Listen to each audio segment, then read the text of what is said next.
A day at every rank in the U.S. Navy. The Navy day most people imagine is one long chain of orders and alarms, but the real one runs on a quieter engine entirely. This episode follows a single representative day aboard a modern surface ship and up through the chain of command that keeps it moving. A seaman recruit learning to fold a rack and stand a first watch. A petty officer first class running a maintenance bay with quiet authority. An ensign meeting a division in a passageway to plan the morning's work. And finally, an admiral, far from any single ship, guiding a fleet through staff reports and briefing rooms. Each stop shows how rank, rate, and responsibility work together to keep a 24-hour Navy in motion. Before we go farther, tell me in the comments which part of tonight's story interests you most. If you enjoy these calm journeys, consider liking the video or subscribing for the next one. Now, the ship itself. Somewhere below the waterline, in a berthing compartment lit by a scatter of low red and white fixtures, a young sailor swings a leg over the edge of a curtained rack and drops onto the deck plates. It is not quite Reveille. Around this sailor, a dozen or more shipmates remain asleep, curtains drawn, breathing steady beneath the hum of ventilation that never fully stops. This is a seaman recruit, newly reported aboard, still learning that a ship's clock does not match a house or a barracks. Somewhere above, someone is already awake and working, because on a Navy ship, someone always is.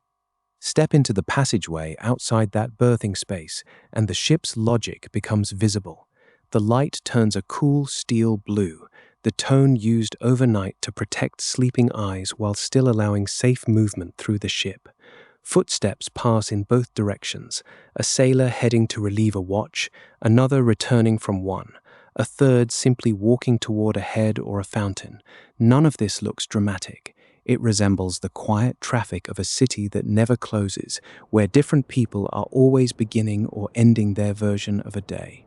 Official Navy guidance notes that most ships follow a 4-hour watch schedule as a general pattern, though the exact rhythm is set by the ship's own operational needs and by the commanding officer's judgment. That detail matters because it means there is no single universal Navy day.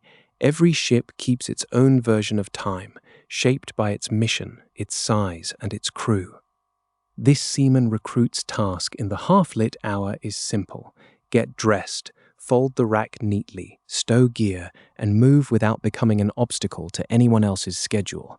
The Navy's own description of a seaman's early duties emphasizes exactly this kind of grounded, physical work, maintaining compartments and decks, caring for lines and rigging, preparing surfaces, and standing entry-level watches such as messenger, lookout, or security rounds. None of it looks impressive from outside. All of it is what keeps a compartment livable and a passageway safe. Learning to do these small things correctly without being told twice is the first real lesson of shipboard life, long before qualifications or rank insignia mean much at all.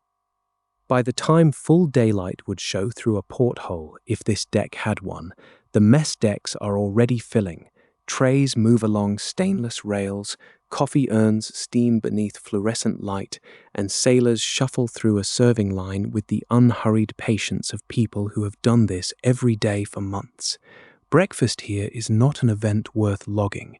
Navy deck log guidance specifically notes that routine matters like reveille, meals, and payday are not required entries because they carry no unique historical weight of their own.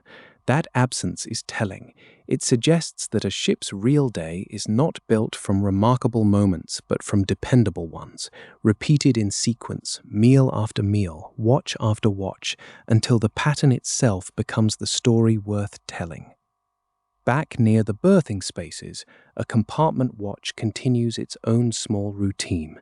Recruit training materials describe this kind of watch as sometimes including both an entrance sentry, stationed to control who comes and goes, and a rover, who checks on safety and orderliness throughout the space. It is a modest arrangement, 2 people watching over one section of the ship, but it reflects something larger. Even the smallest interior spaces are rarely left unattended for long. Multiply that arrangement across berthing areas, machinery rooms, magazines, and weather decks, and the picture becomes clear. A ship is not secured by one dramatic guard force. It is secured by dozens of small, overlapping watches, each covering a narrow slice of responsibility, none of them glamorous on their own. As the Midwatch draws toward its end, the ship moves through one of its many watch reliefs. Sailors cross tight passageways lined with pipes, cable runs, and watertight hatches, converging towards stations they are about to take over or leave behind. A brief announcement may pass through the intercom, more procedural than urgent, noting a change of the watch or a routine check aloft or below. Nothing about this moment resembles crisis. It resembles a shift change at a plant that cannot stop running, because propulsion, communications, damage control, and lookout duties all depend on someone being present and alert without interruption. Navy guidance on watchstanding describes exactly this necessity. Watches are continuously manned because they are essential to safe operation and to a fast response if something goes wrong, whether at sea or tied up in port. Even sleep itself is treated as something scheduled rather than incidental. Navy medical guidance for operational environments includes specific berthing standards for watchstanders, a detail that sounds bureaucratic but reveals something important about how the ship thinks. Rest, like maintenance or meals, is planned into the rhythm rather than left to chance. A sailor coming off watch is not simply free. That person is expected to recover in time for the next rotation, one thread in a long braid of overlapping schedules that keeps the crew functioning without the whole ship ever fully waking or fully resting at once. By the time our seaman recruit finishes breakfast and reports to a work center for the day's first tasks, the ship has already completed an invisible cycle: watch, relief, meal, watch again, layered without a seam. There was no single dramatic turning point overnight, no siren, no emergency, only the steady interlock of small duties that shipboard life depends on far more than any myth of constant peril suggests. This is the ship's quiet secret. It never fully sleeps because it does not need to. It simply keeps trading wakeful hands from one task to the next, hour after hour, watch after watch, until morning arrives less as an event than as a shift in the light. That handoff, from merely surviving the ship's rhythm to beginning to shape it, is where the next stage of this story begins, as a seaman recruit starts learning the rate that will make them useful to everyone around them. The morning light that reaches the passageway does not announce itself so much as accumulate. And somewhere in that accumulation, a seaman recruit swings down from a rack and joins a day the ship has already been living without them. The handoff promised at the end of the Midwatch has arrived, not as an event but as a shift in responsibility, and it lands first on the newest people aboard. This is where usefulness begins, not with a title but with a task, and the task is almost always cleaning. In a work center just off a main passageway, a seaman recruit and a seaman are wiping down fittings, coiling loose cable, and stowing gear that drifted out of place overnight. A more experienced sailor, perhaps a petty officer third class, walks them through it without much ceremony, pointing out where things belong and why they belong there. This is not busy work invented to fill a morning, though it can feel that way to someone new to it. It is the beginning of pattern recognition, the slow education of an eye that will eventually be able to tell at a glance when a space is right and when something in it has quietly gone wrong. The early light spilling into the passageway behind them is less a backdrop than a reminder of the ship's actual schedule, which does not pause to let anyone feel ready. It helps at this point to slow down on words the Navy uses with more precision than most civilians expect, because they will matter for the rest of this story. Rank is the broad public word, the one most people reach for without thinking. The Navy itself thinks in more specific terms. A sailor's rate is essentially their pay grade, running from E1 through E9, tied closely to pay and general seniority. Their rating is their occupational specialty, the actual job they perform, whether that means engines, electronics, deck work, or administration. In recent years, the Navy has moved toward organizing many of these occupations under broader specialty codes as part of a modernization effort, a change the service has described as improving training, credentialing, and how these jobs translate to employers outside the Navy. The basic distinction still holds beneath the paperwork. Rank tells you roughly where someone stands, while rate and rating tell you what they actually know how to do. For the earliest enlisted grades, the Navy has also simplified the spoken titles themselves. An E1 is a seaman recruit, carrying no insignia at all, a visible sign that this sailor is still arriving rather than established.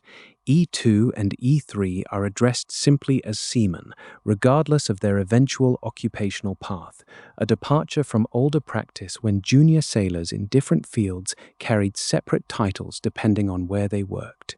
Today, across most of the fleet, a young sailor remains a seaman until reaching the 4th pay grade, and only then does a title begin to reflect the specific work that sailor has chosen. It is a small piece of administrative housekeeping, but it says something real about priorities. At this stage, the Navy cares less about what a sailor will eventually become than about whether that sailor can be trusted with the basics of shipboard life.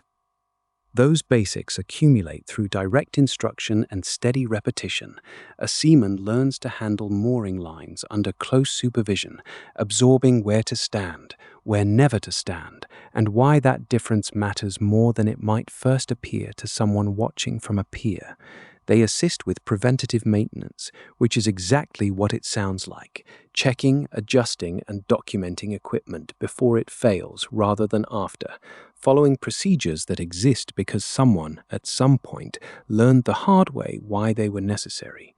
None of this is glamorous, and the Navy does not pretend otherwise. It resembles an apprenticeship far more than the popular image of naval life, built on the assumption that competence has to be assembled one repeated task at a time, under eyes more experienced than one's own.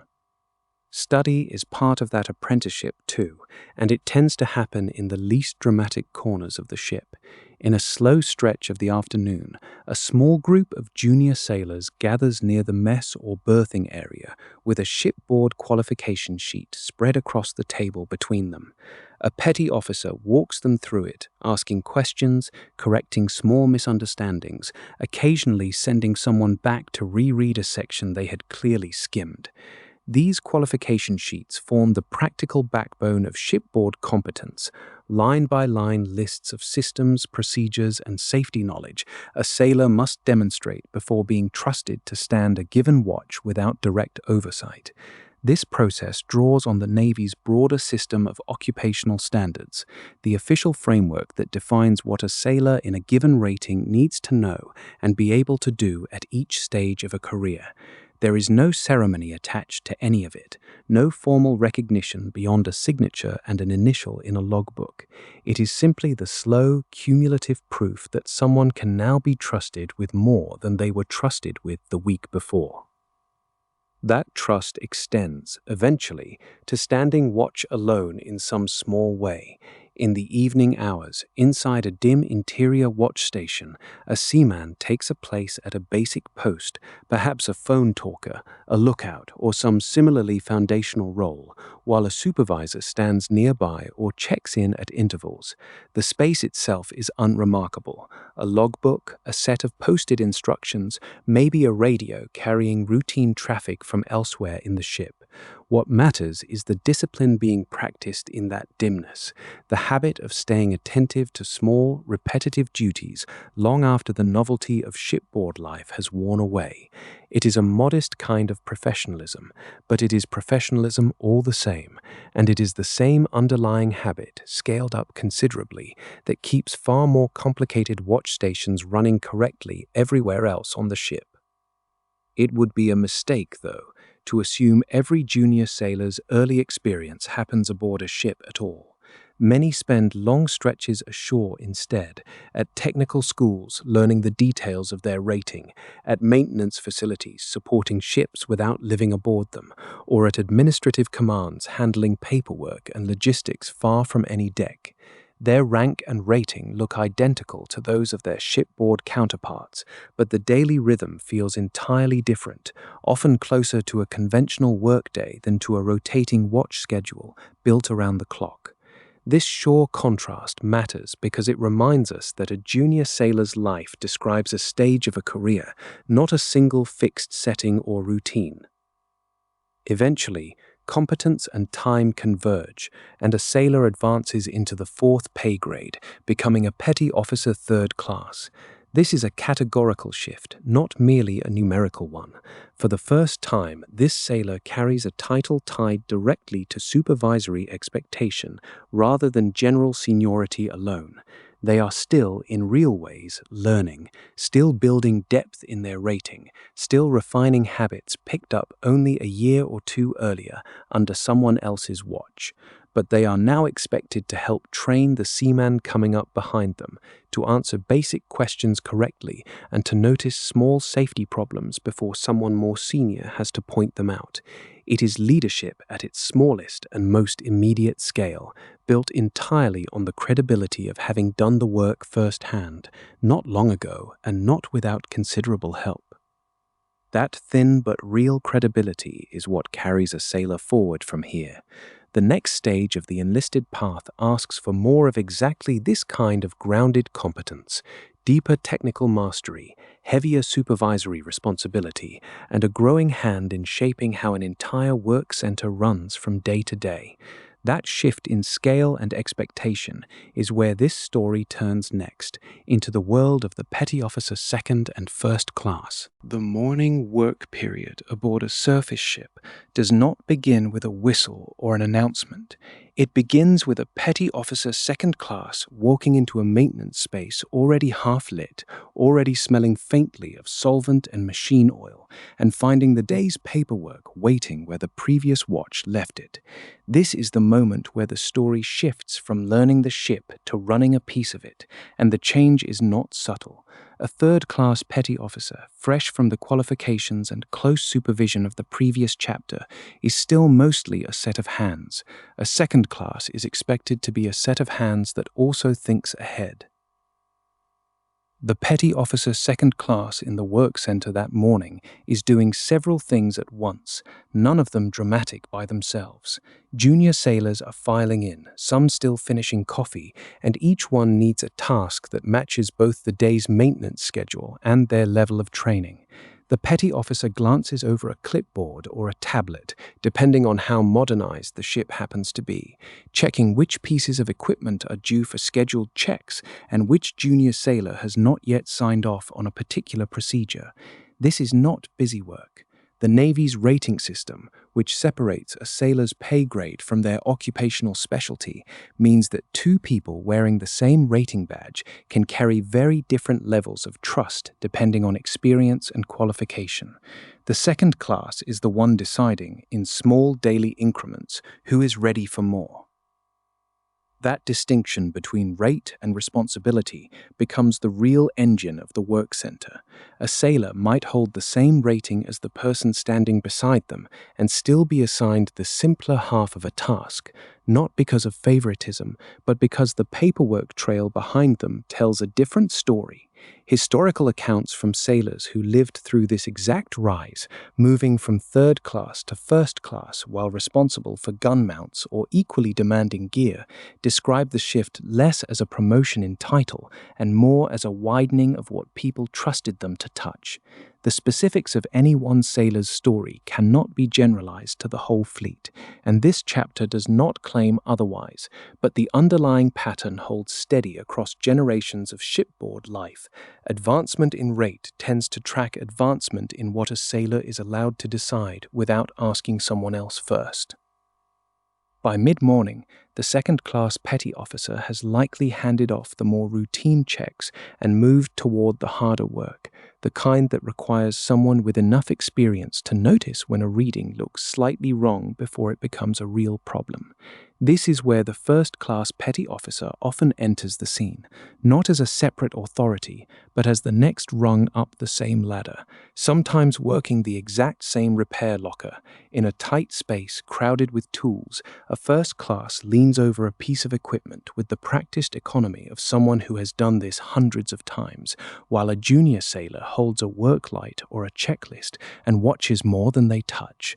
The teaching happening here is rarely delivered as a lecture. It moves through gesture, through the first class pointing at a component and waiting half a beat to see if the junior sailor already understands why it matters.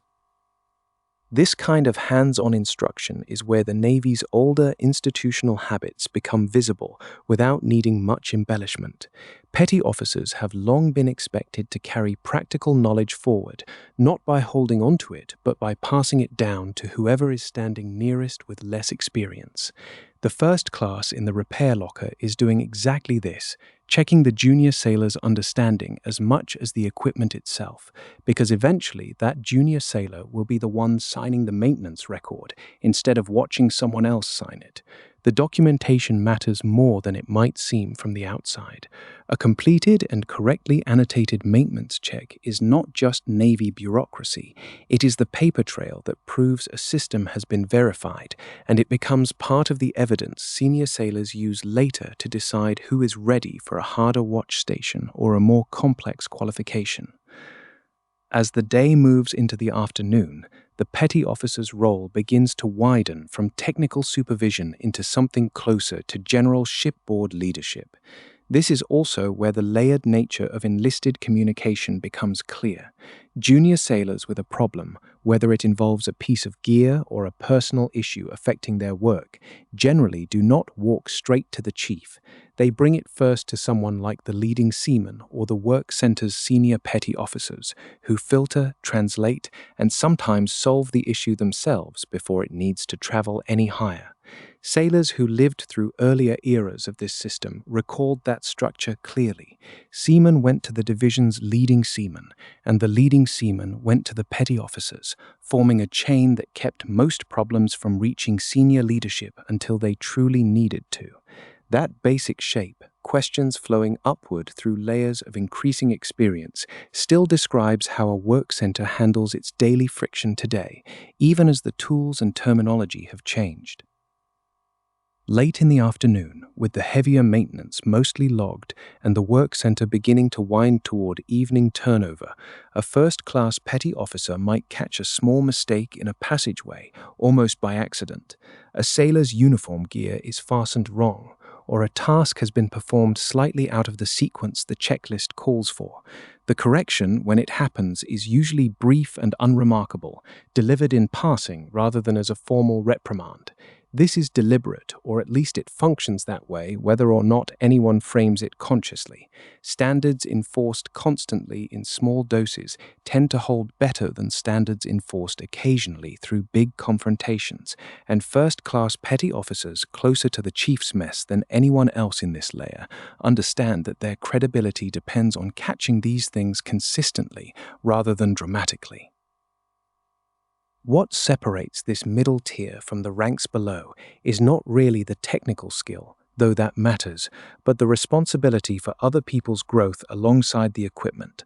A second or first-class petty officer answers not only for whether a system works, but for whether the sailors under them are becoming capable of running that system without supervision eventually. The Navy has long treated proficiency as something that must be proven and reproven, and the same expectation that pushes a sailor toward advancement also pushes them to train replacements, because no work center runs well if its knowledge lives in only one person's head. By evening, as the ship settles into its rotating cycle of watches again, the first-class petty officers are the ones most likely to be found near the chief's spaces, not as members of that community yet, but as the sailors closest to crossing into it. They carry the practical knowledge of the deck plates upward and the leadership expectations of the chief's mess back down, forming the bridge the whole work center depends on without usually noticing it. It is this quiet, steady middle layer, more than any single dramatic decision, that keeps a ship's daily operations from falling apart, and it is exactly this kind of proven competence that opens the door to the culture waiting just beyond it in the world of the chief petty officer. The work center that petty officers second and first class keep running through the middle hours of the morning does not exist in isolation, and by mid-morning its rhythms are already answering to someone else's presence. A chief petty officer does not usually stand at a workbench with tools in hand the way a petty officer first class might. Instead, the chief tends to stand slightly apart from the immediate task, watching the work unfold, occasionally asking a question that sounds casual but is actually diagnostic, checking whether a junior sailor understands not just the step being performed, but the reason behind it. This is a deliberate posture, not an idle one, and it marks one of the clearest shifts in the entire enlisted structure.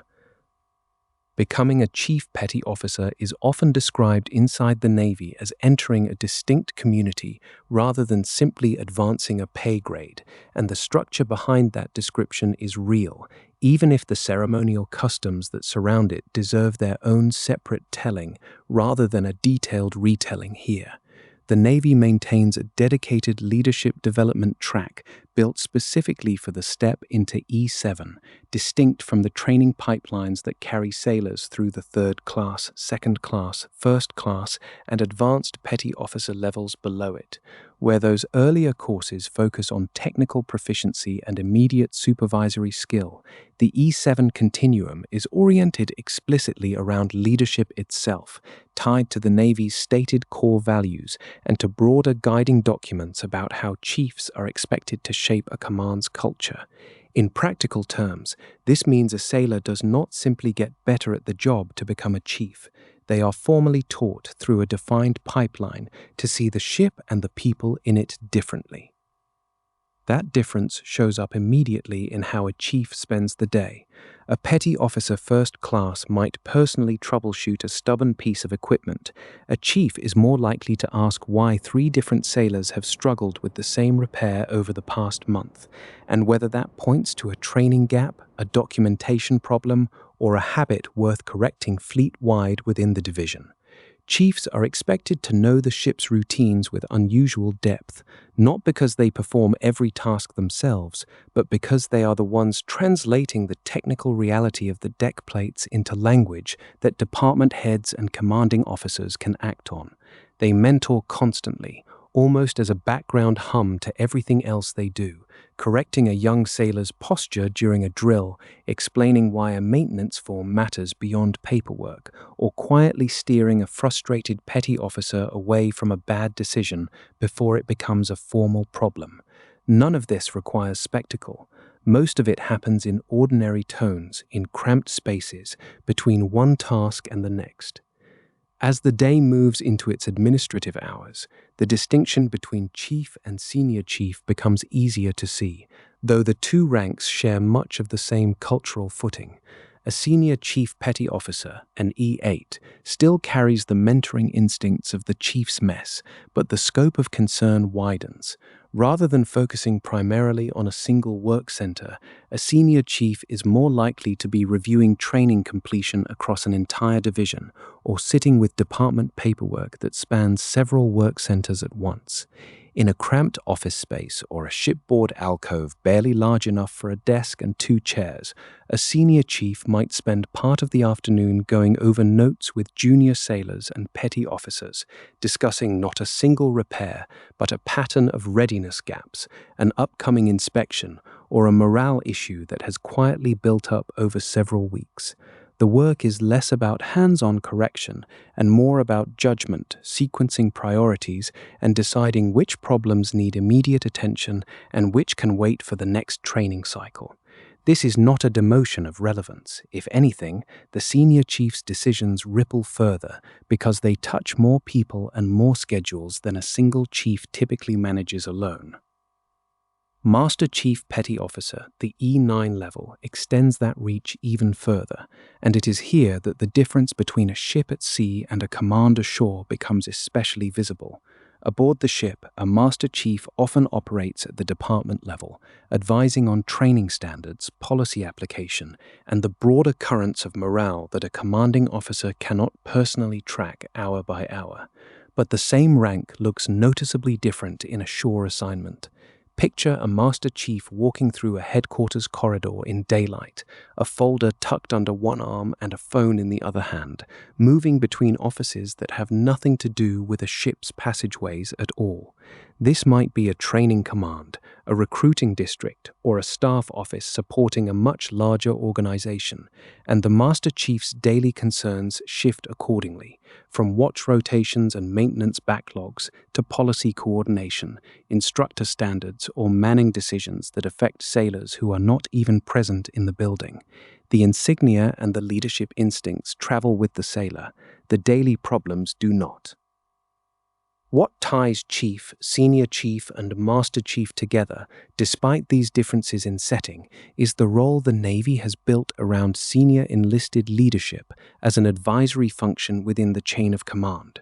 Senior enlisted leaders at this level are expected to advise commanding officers directly on matters of operational readiness, training effectiveness, and manning, translating what they see and hear from junior sailors into judgments a commanding officer can use to make decisions. They also carry policy in the other direction, explaining and reinforcing command guidance to the sailors who will actually carry it out, and shaping the practical texture of morale and job satisfaction across a division or department. This dual movement, deck plate reality upward and command intent downward, is what makes the Chief's layer function less like an ordinary rank and more like a hinge for the entire enlisted structure. It would be a mistake to imagine this hinge as identical in every setting, and the Navy itself treats it that way. The same Master Chief who spends an underway day managing department-level training gaps might spend a shore tour immersed in policy coordination or recruiting oversight instead, and a senior chief assigned to a training command faces a different daily rhythm than one serving aboard a deployed ship. What remains constant is the underlying expectation, enough experience to be trusted, enough closeness to the work to understand it honestly, and enough seniority to shape how a command actually functions from one day to the next. That expectation does not stop at Master Chief, though. It extends upward into an even narrower circle of senior enlisted leadership and outward into a very different kind of authority built on technical specialization rather than broad command advising, which is where the story turns next. The narrow circle that Master Chiefs occupy does not stand entirely alone at the top of the enlisted world. At the level of an individual ship, or sometimes an entire staff or shore command, one senior enlisted leader is chosen to speak most directly for the crew, and that person is the Command Master Chief. Around midday, when the ship's rhythms have settled into their working pattern and most of the crew is somewhere between one task and the next, the Command Master Chief is often out walking the passageways rather than sitting behind a desk. This is not idle wandering. It is a deliberate, almost investigative presence, moving through berthing areas, mess decks, and work centers with a department head or division officer alongside, listening for the small signals that indicate how the crew is actually doing beneath the surface of the watch bill and the maintenance schedule. Current Navy guidance describes this role in terms that go well beyond ceremony or tradition. Command Senior Enlisted Leaders, a category that includes Command Master Chiefs, are tasked with assisting commanders and commanding officers on matters of warfighting readiness, which in practice means paying close attention to sailors' welfare, health, job satisfaction, morale, utilization, and training. That is a wide mandate, and it is meant to be. A ship can be materially ready, with every system running and every watch filled, and still be quietly failing its crew in ways that eventually show up as fatigue, resentment, or attrition. The Command Master Chief's walkthrough exists to catch those signals early, before they become a formal problem that reaches the commanding officer through a report rather than through a conversation. What makes this role distinct from every rank discussed so far is that the Command Master Chief holds no direct command authority over the ship's operations. They do not stand officer of the deck watches, they do not sign maintenance actions, and they do not issue orders in the way a division officer or department head does. Their authority is advisory, but it is not informal or optional. Navy policy explicitly gives command senior enlisted leaders the standing to advise commanders and commanding officers on the formulation and implementation of policy changes that affect the command, and to offer recommendations both solicited and unsolicited, moving up and down the chain of command as needed. In effect, the Command Master Chief is licensed to say things that might otherwise go unsaid, translating the concerns of junior sailors into language a commanding officer can act on, and translating command intent back down into terms the crew will actually trust. Communication itself is treated as a formal part of the job. The same guidance that defines the working relationship also assigns command senior enlisted leaders responsibility for ensuring that information moves through the command accurately and on time. On a large ship with hundreds of sailors spread across dozens of work centers, rumor travels faster than official word, and a Command Master Chief's daily rounds are partly an effort to get ahead of that. A change to the schedule, a new policy affecting liberty or qualifications, a shift in the ship's operational tempo, all of these land differently depending on whether the crew hears about them secondhand or hears about them from someone whose job is explicitly to represent their interests in the room where the decision was made. By design, the Command Master Chief reports directly to the commander or commanding officer, while also working in close coordination with the executive officer, deputy commander, or chief of staff, depending on the type of command.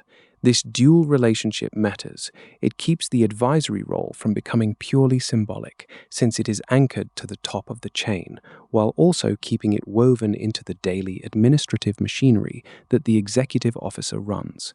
Toward evening, once the day's operational tempo has eased and the paperwork has caught up with itself, the Command Master Chief often meets with the commanding officer in a quiet office near the bridge or the captain's in-port cabin, not to report an emergency, but to walk through the ordinary texture of the day, a work center that seemed short-tempered, a qualification bottleneck building in one department, a piece of morale-affecting news that needs to be handled carefully before it spreads. These conversations rarely produce dramatic outcomes. Their value lies in prevention, in the accumulation of small corrections that keep a crew's trust in its leadership intact. Set against this enlisted advisory structure is a very different form of authority found in the Navy's warrant officer community, and here some care is required because the details vary by specialty and are governed by policy that changes over time. Broadly, the Navy's current path into warrant officer status runs through what is generally called the Limited Duty Officer and Chief Warrant Officer pipeline, a route managed separately from the enlisted advisory track and separately from the unrestricted line officer path that produces division officers and future commanding officers. Selection into this pipeline depends on competitive evaluation and, notably, on endorsement from a sailor's commanding officer, which underscores that this is a policy-governed pathway rather than an automatic promotion available to everyone who reaches a certain seniority. Where the Command Master Chief's value lies in breadth, listening across an entire crew and translating that breadth into advice, a warrant officer's value lies in depth. In the afternoon, in a technical office or a control room somewhere below decks, a warrant officer might be found reviewing maintenance data, equipment status reports, or technical standards with the kind of close, unhurried attention that comes only from years spent inside one narrow field. Their conversations are not about morale or communication across the ship. They are about tolerances, procedures, and whether a particular system or process is being maintained the way its technical documentation demands. A warrant officer in this setting is not managing people in the broad sense that a department head does, and not advising the commanding officer on the emotional state of the crew the way a command master chief does. They are the person the ship turns to when a technical question needs an answer grounded in years of specialized mastery rather than command breadth. It would be a mistake to describe the warrant officer path as a single, uniform ladder sitting neatly between chief petty officer and commissioned officer, because the exact grades, accession requirements, and technical boundaries differ from one community to another, and any sailor curious about the details should look to their own community's current guidance rather than a general description. What can be said with confidence is the shape of the contrast. One path produces broad-based enlisted counsel that sits close to command, and the other produces narrow, deep technical authority that supports command without commanding directly. Taken together, the command master chief and the warrant officer illustrate something the ship depends on every single day, which is that authority aboard a modern surface ship is never just one thing. Some of it comes from formal command, some of it comes from senior enlisted trust and communication, and some of it comes from technical expertise so specific that only a narrow community can fully evaluate it. All three forms have to function at once, quietly overlapping, for the ship to run the way it is supposed to. And just as this senior enlisted and technical structure supports the crew from alongside, a separate, parallel structure is forming above it, beginning with the newest commissioned officers learning to stand their first watches and lead their first division. The parallel structure that forms above the chief's mess does not begin with much fanfare. It begins with a newly commissioned ensign reporting aboard, carrying orders that name a ship and almost nothing else settled yet, where a seaman recruit learns the ship by scrubbing its passageways, an ensign learns it by reading its organization chart and then walking it in person, division by division, trying to match names on paper to faces in a berthing area or a shop. The old guidance given to junior officers heading to their first ship was simple in outline. Find out your ship, division, watch, quarters, and station assignments. Then find your division officer, because that officer is your immediate superior and the person who will hand you your first real work. That advice still describes the shape of the job, even though the details of any single ship's routine will vary by class, community, and era. An ensign's first weeks are mostly about becoming useful without yet being fully trusted, which is a strange but necessary position to occupy. On a representative afternoon, this ensign might be found in a division office barely large enough for a desk and a row of binders, meeting with a handful of junior sailors to review the day's remaining tasks, a maintenance check that needs closing out, a training requirement still unsigned, a watch bill that needs updating because someone rotated to a new qualification. The ensign does not do this work personally so much as track it, ask about it, and make sure nothing falls through a crack that a more experienced sailor would have caught by instinct. It is common and sensible practice for a junior officer to keep a personal notebook listing every sailor in the division by name, rate, berthing location, and watch assignment, because knowing your people in that much detail is what makes the rest of leadership possible. That habit is often the first real skill a new officer develops, well before any tactical or technical expertise arrives. It helps to be clear about what this authority actually is, because rank alone does not explain it.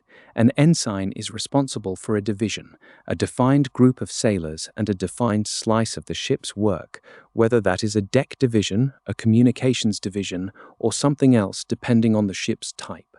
That responsibility is real, and a division officer who neglects it feels the consequences quickly, but it is bounded. It does not extend to the ship as a whole, and it does not yet include command authority over anyone outside that division. Understanding this distinction, between holding a job that matters and holding command that governs the vessel is essential to understanding how the officer ladder differs from a simple climb in seniority.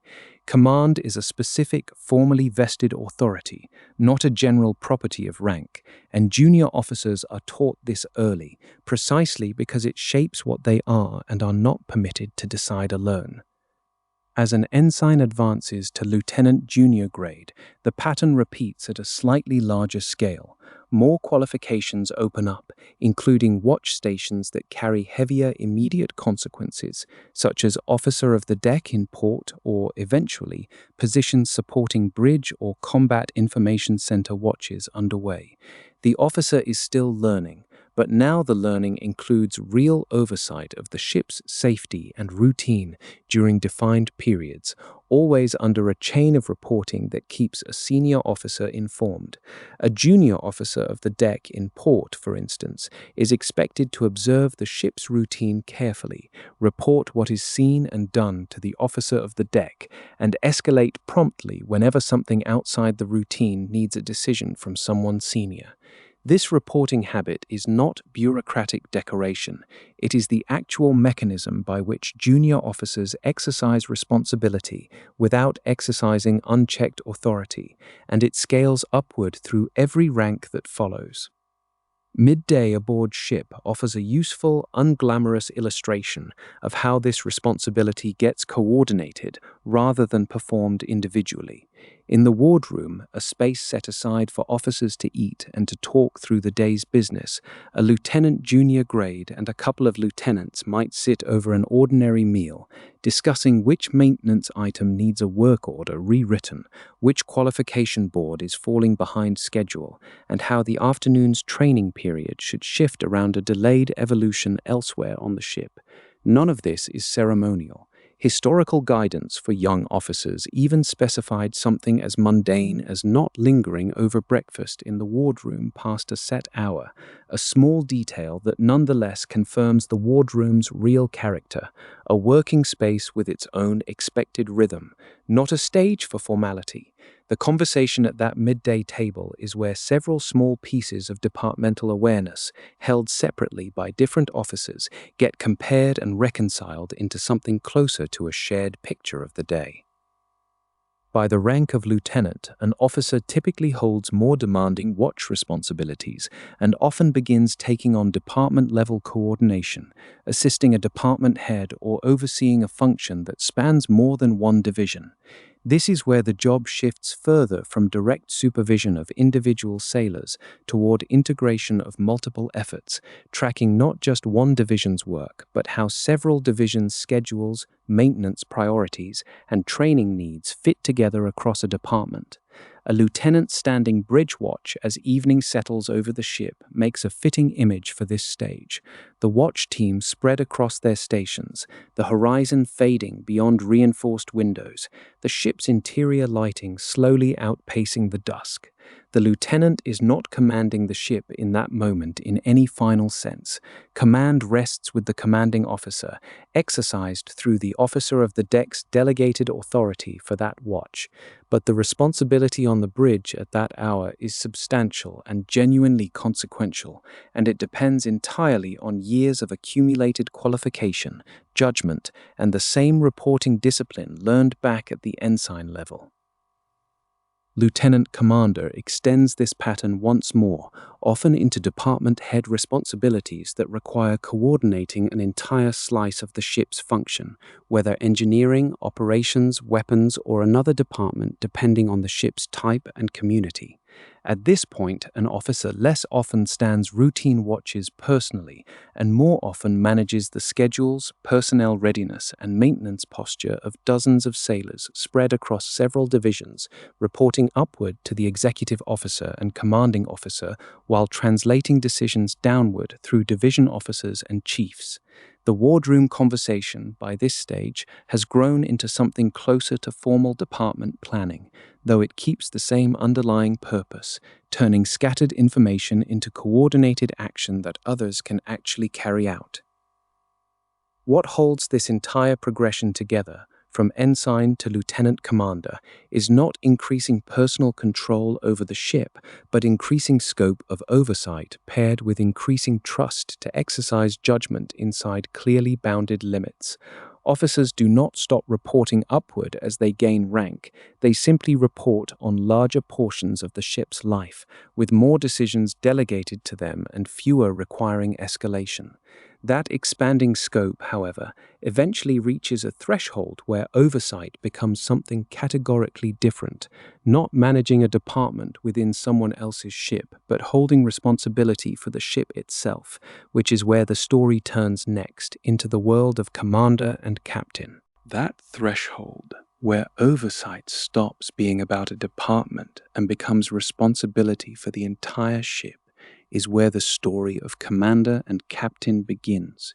It is worth pausing here on a distinction that civilians often miss entirely. A Navy captain is not the same thing as an Army captain.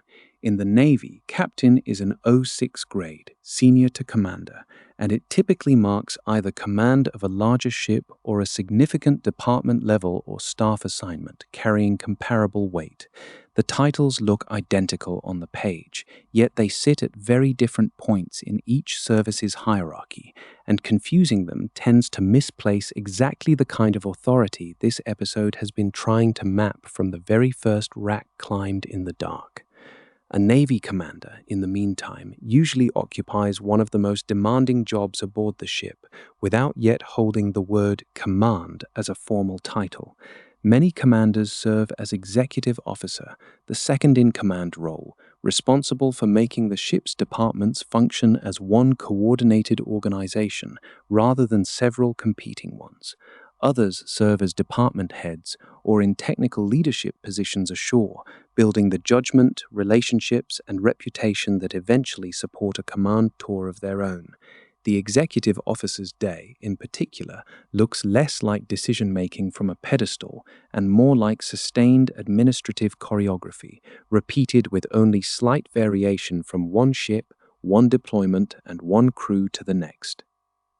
Late in the afternoon, the executive officer typically walks the ship, moving through berthing areas, workshops, and mess decks with a rotating set of department representatives falling in and out of step around a clipboard or a tablet.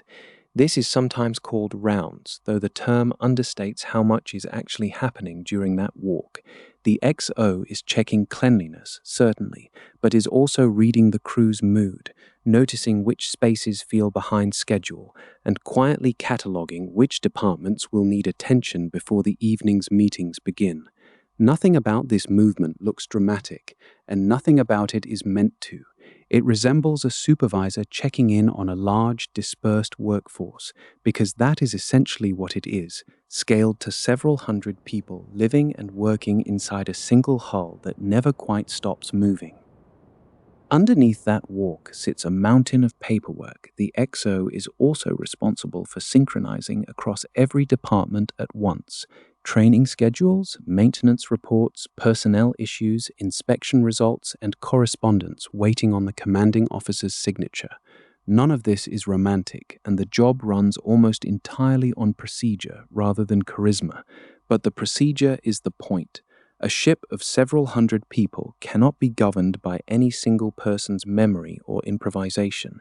It survives on repeatable systems that convert countless small updates, most of them mundane on their own, into something a commanding officer can actually use to make decisions with confidence. That commanding officer, generally a captain aboard a larger surface ship, though sometimes a commander depending on the ship's type and size, carries formal responsibility for everything the vessel does or fails to do. This is not stated to inflate the drama of command. It is closer to a legal and organizational fact than a personality trait. Navy regulations describe command less as personal theatrical control and more as a matter of precedence and assigned responsibility, distributed through watch teams, department heads, and reporting chains built specifically so that no single officer has to hold every detail of the ship's operation in their head at once. In the evening, as the ship eases into its overnight rhythm, the commanding officer often appears on the bridge or at the chart table, reviewing the coming hour's navigation plan alongside the officer of the deck and the ship's navigator. The light at that hour tends to run dim and reddish, preserving everyone's night vision, and the mood is unhurried in the manner of people confirming a plan rather than discovering one for the first time.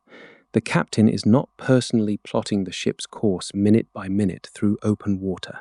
That ongoing work belongs to trained watchstanders operating under established procedures built for exactly this purpose. What the captain is doing instead is confirming that the picture those procedures have produced actually matches reality, and that the plan for the night ahead still makes sense given weather, traffic, and the ship's broader schedule. This is, in a sense, the clearest illustration available of what command at sea actually looks like on an ordinary day.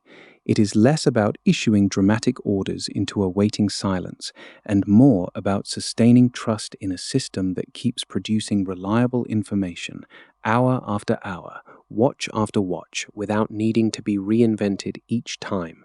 The captain's authority is real, and when circumstances demand it, effectively absolute.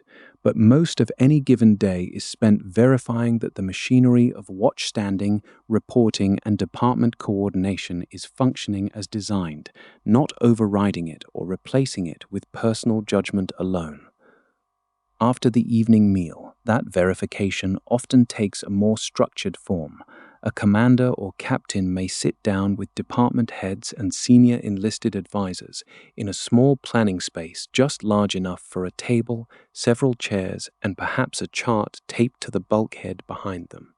This is where the administrative side of command becomes visible in its plainest form: a review of the next day's schedule, a discussion of a maintenance problem that needs resources reallocated, an update on a sailor's qualification progress, perhaps a brief note on morale drawn from something the Command Master Chief mentioned earlier that afternoon. It resembles an ordinary management meeting far more than any war council, and that resemblance is entirely intentional. Command at sea, especially across a routine underway day, runs on exactly this kind of steady, unremarkable information exchange rather than isolated moments of dramatic decision. It is worth noting that this whole picture describes sea duty specifically, because command ashore can look genuinely different in texture, even when the rank and the formal authority attached to it remain the same. Officers at the commander and captain level may also lead training commands, maintenance centers, staffs, or administrative organizations on land, where the working rhythm follows business hours, academic calendars, or industrial production schedules rather than watch rotations tied to a ship's clock. Navy instructions treat these shore or field activities as a distinct organizational realm apart from the operating forces at sea, each with its own missions, budgets, and reporting structures. A captain running a training command ashore is still exercising genuine and significant authority, but the daily texture of that authority, without a bridge, a chart table, or a duty section standing mid-watch through the small hours, bears surprisingly little resemblance to command afloat. It is also worth noting, briefly, that the path to command is not limited strictly to the traditional line officer route most people picture. Limited duty officers and chief warrant officers, discussed earlier in this story as technical specialists rather than generalists, can in certain circumstances be ordered to serve as commanding officer or executive officer of a ship, and when so ordered are considered fully qualified and eligible to succeed to command at sea. This does not describe every officer's path, and the rules vary considerably by community and by current accession policy, so it should not be treated as a universal template. Even so, it reinforces a theme that has been visible throughout this entire episode. Authority in the Navy tracks demonstrated responsibility and documented qualification far more consistently than it tracks any single fixed career template someone might imagine from the outside.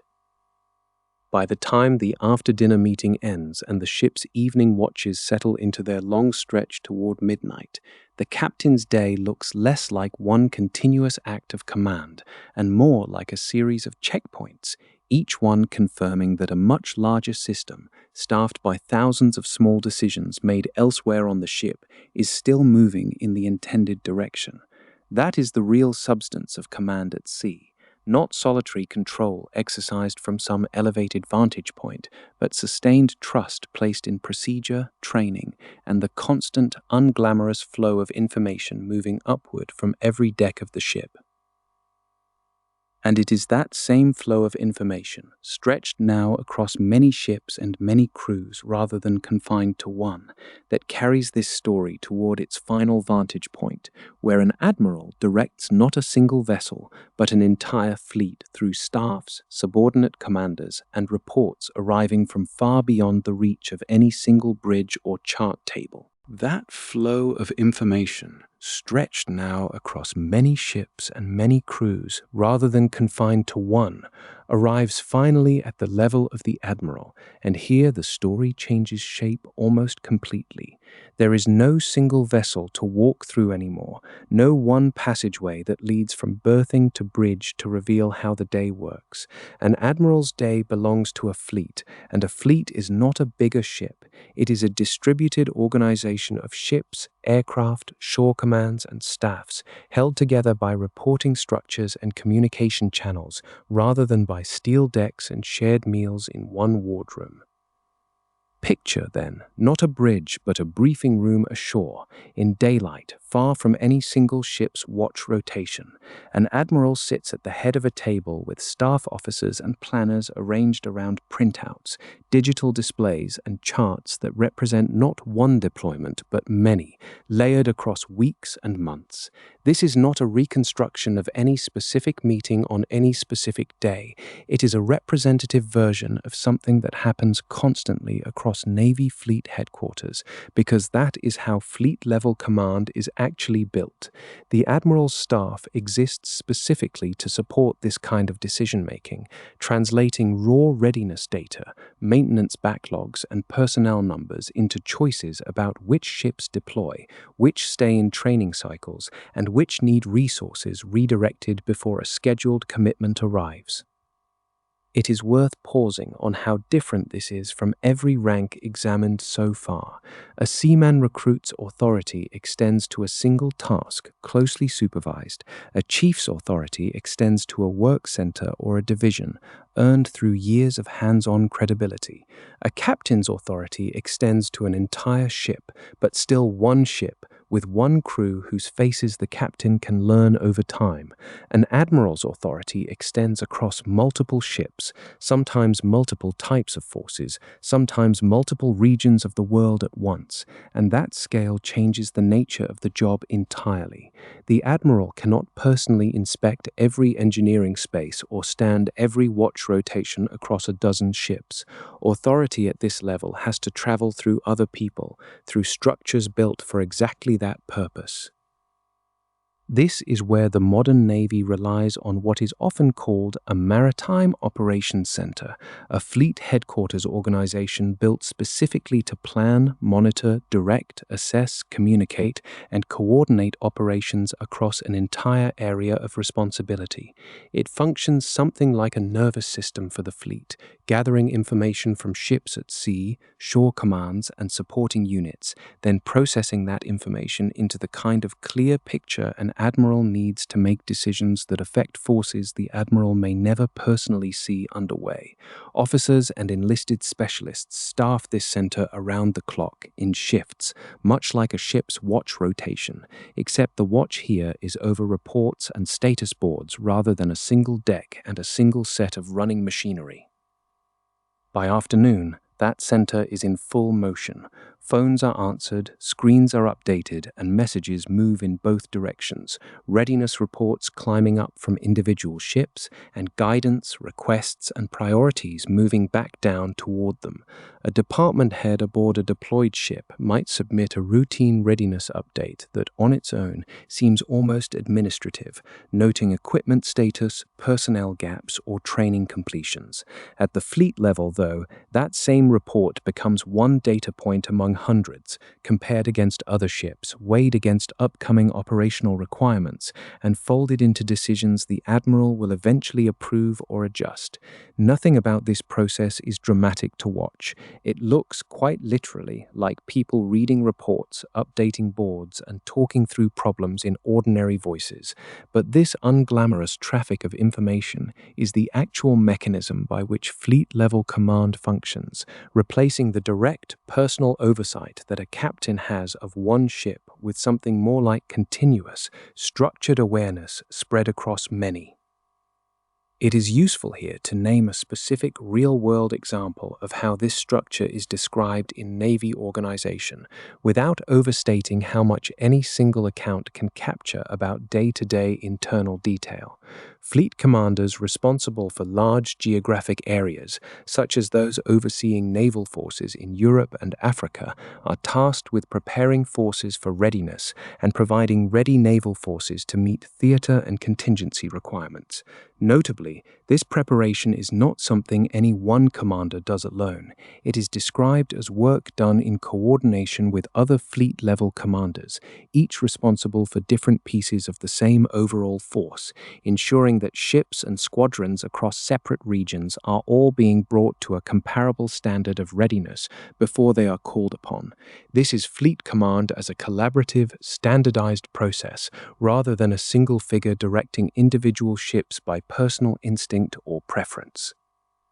It is also worth noting, and this detail matters more than it might first appear, that these fleet commands are considered fully operational organizations in their own right, existing within the Navy's broader administrative structure of operating forces and shore establishments.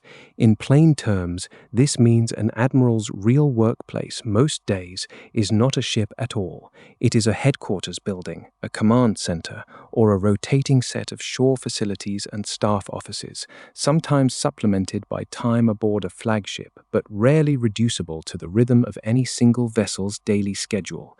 The earlier chapters of this story built their entire structure around life aboard one ship. At the Admiral's level, that structure necessarily loosens, because the responsibility no longer fits inside one hull. This is the widest gap in the entire arc between rank and hands-on daily authority. An ensign learns to stand watch on an actual bridge. A captain holds ultimate responsibility for one ship's safety and mission, exercised through their own watch teams and department heads. An admiral, by contrast, exercises authority almost entirely through other people, through subordinate commanders who lead individual ships and squadrons, through staff officers who translate broad policy into specific plans, and through senior enlisted advisors who carry the concerns of thousands of sailors upward into rooms an ordinary deck plate sailor will likely never enter. The Admiral's decisions still matter enormously, shaping which ships deploy, how forces are organized, and what missions receive priority. But those decisions are not felt at the ship level as direct orders barked down a chain of command in real time. They are felt instead as schedules, taskings, policy changes, and resource allocations that arrive gradually, often already translated into forms a department head or a chief can act on without needing to know exactly which meeting produced them. As the working day at Fleet Headquarters winds down, back aboard the ship, this story has followed from its very first chapter. The ordinary rhythm continues exactly as it has all along. Night is settling over the water, and the passageways below the main deck have gone dim again, lit only by the low red lighting used to protect watchstanders' night vision. A junior sailor walks one of those narrow passageways now, perhaps returning from a late meal or heading toward a scheduled watch relief, moving through the same steel corridors described at the very start of this journey. Nothing about that walk looks connected to an admiral's afternoon briefing hundreds or thousands of miles away, and in one very real sense, it is not connected, not directly, but it exists inside a system that Admiral's staff work helps sustain, the deployment cycle that determined this ship's schedule, the readiness assessments that shaped its recent maintenance period, the broader policies that decided how long this crew would be at sea and where. On the bridge above that passageway, a watch team remains in place, exactly as one has at every hour depicted throughout this entire story. Someone stands lookout, someone monitors instruments, someone quietly logs the ship's position and speed, just as generations of watchstanders have done before them, whatever the rank of the distant admiral overseeing the larger picture that night. This continuity is the real answer to the question of how fleet-level command actually works. It does not replace the ship's own internal life. It surrounds it, informs it, and occasionally redirects it, but the ship still has to be sailed by the people aboard it, watch by watch, exactly as it always has. That is the shape of the entire rank structure this story has traced, from a seaman recruit's first climb out of Iraq to an admiral's staff reviewing readiness charts far from any single deck. Pay grade measures seniority, rate and rating measure job and expertise, watch station measures a specific, temporary responsibility, command authority measures who is legally answerable for a ship, a squadron, or a fleet. None of these are the same thing, and confusing them is exactly why the Navy can look so mysterious from the outside. The truth is closer to something continuous, one long structure of responsibility that stretches from a junior sailor's rack to a fleet staff's screens and files, without ever losing the steady motion of the ship itself. As that motion carries on through the dark hours ahead, the wider Navy, from a single lit bridge to headquarters far ashore, moves quietly toward another change of watch.